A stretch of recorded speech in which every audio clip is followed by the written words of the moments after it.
You know, when the founders of our country created our Constitution, they built in many checks and balances so that power was distributed carefully between the federal government and the states.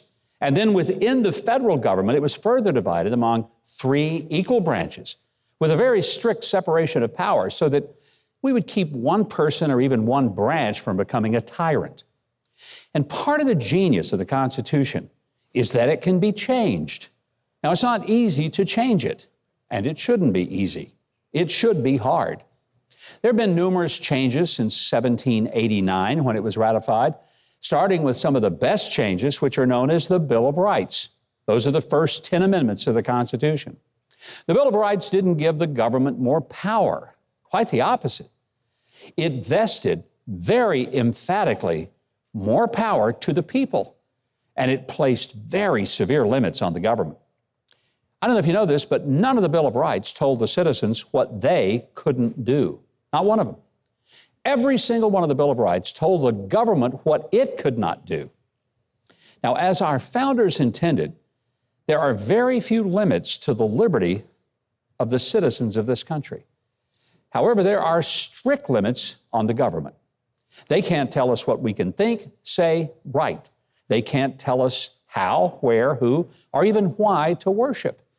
They can't come into our home without our permission, and they sure can't go snooping in our stuff without an independent judge saying that a search can occur only because there is compelling reason to suspect that a crime has been committed. The government is required to presume us to be innocent until a jury of people who are similar to us have unanimously determined that we are guilty beyond a reasonable doubt, which is a pretty high standard. By the way, our property can't be taken from us and used for private or government purposes without our being compensated. And if we're accused of a crime, we've got the right to a speedy trial. And in case there was any doubt, the Bill of Rights made it clear that if it's not explicitly in the Constitution, then the power resides in the states. Well, somewhere we seem to have lost our way. And not all the amendments to the Constitution since the Bill of Rights have been good ones. For example, the 16th Amendment, that gave the government the power to levy an income tax, even though it was promised at the time that the tax would only impact the uber wealthy. And even then, it would never would an income tax be more than 2%. Anybody paying that? If so, tell me how. You know, I think they've completely violated that proposal. I mean, I believe we ought to repeal the 16th Amendment and scrap taxing our income altogether. Why? I really do. Because it's crazy to impose a tax on what we produce or create. I don't know if you've ever thought about this, but tax policy is like training a dog or raising a child. Because what we punish, we get less of. What we reward, we get more of. It's a simple thing, right? When we punish work by taxing the money that's earned from it, or we punish savings, wise investments, or frugal living, we're going to get less of it.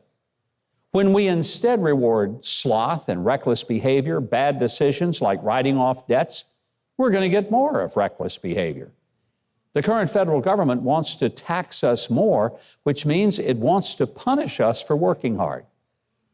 But in nutty government giveaways like the student loan forgiveness and subsidies for electric cars, what it does is it rewards reckless behavior, then picks winners and losers, often based on political alignment rather than alignment with the Constitution. And by the way, I'd repeal the 17th Amendment too. You may have never heard of it. It was ratified in 1913. It's an amendment most people aren't familiar with. It changed the selection of U.S. senators from being picked by individual state legislatures to a direct election. Most people are shocked to find that out. It must have seemed like a good idea at the time, but the popular elections of senators was a contributing factor in the exponential growth of the size and scope of the federal government. I mean, the original idea of the Senate was that since senators were appointed and accountable to state legislatures, they would protect the states from an overreaching and big federal government. After 1913, when senators didn't have the main duty of protecting the states and adhering to the 10th Amendment. They went as wild as the House did in building power for themselves at the federal level, and it's been a disaster. So not all change is good. Most of the amendments, well, they've made our nation better and stronger, whether it's abolishing slavery or giving women the right to vote. But some amendments, maybe they've not been so beneficial to our freedom. Come to think of it, as crazy as the House of Representatives gets, maybe it's time to quit electing Senate or House members. Elect none of them.